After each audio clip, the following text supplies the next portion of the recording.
mele biwelo awadi gemesi do egbe yo pedido yin egbe do me blo azangban bodo sema una indebo ebokun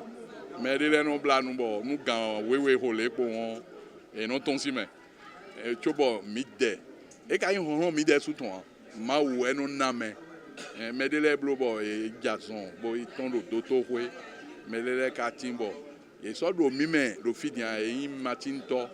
enele bio nu gbeto lita me bo pon kaka amodo yire ke o ma wo no e dagba no e zero gbezan mi ton me e supo ewe mi do mi ni wa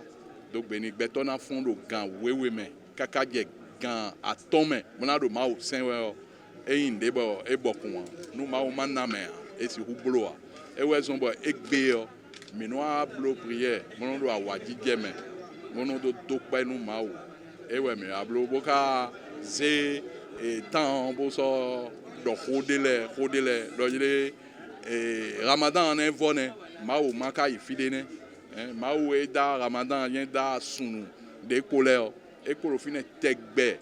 kodo we so keton ko ma o do fine kodo nyona ton ko bo nu ahuhu ton hon ton ko ena honu we bona yi detwe ewe mi do nu ye bi do ye ke eni ma won bo leko bo nu hwe de mi gba e ma zi afo bo lewo gba hwe o bo nu mi me bi o mi ni no ma o sin aliji de mi no gbon do Ramadan si hwe nu me bi no do tototo me bi no do pepepe do gambe bo me bi no do eno sime no sime de bo no sin seon ene on de gbon mo e do na de gbon tegbe one hoe mi do bo ka bi onu to bile nu bi ba mi do yele ke ekuko fo ekwazan aizen bo me tenkmon bo blo Ramadan bo blanuna bo le blo azan aizen de dio e o mene on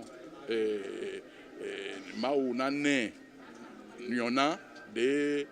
enachi di me blanu kwero podon me we ka si blanu nu kwero po sama couper de me ena yin de be fa bo chobo nyona ene on ma o no na me e we zon bo na profiter do micro mi ton di blan do nu mais mi ten kombo blanu azang malher nu e ma do e tion e o e mblo e o pe ma do mo zi aizen ten kombo zi aizen o kede deji aze deji o anamo nyona de lewo wu mo bo suko nu ma o ni blo nu hwe o ni hwe fifa nu mi donc nu ma o ni blo bo nu fifa ni bioto mi ton me minimum mo jele o do me ro khomesi si ji o na do nu ejure o chobo nu wenu bedo o no tun wenu fodo o no tun mi mamo de o jewero to gudo le don ero an datu do me ro khofo e ko de kon ka je din mon koton ka je do mi de gan fie mi kana gbon e we zombo me biyo ni ze fifa do ho me do nu ba mi de o ko won to mi ton ni inu kan mi ni mo ndudu bo mo sinu bo mo àlàáfíà nu ba mi de o yen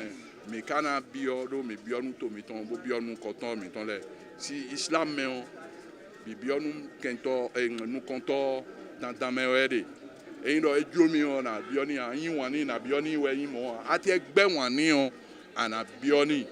do de mi dogbon da yo ye dewe ru fine egbedi bo ma o kana pra e do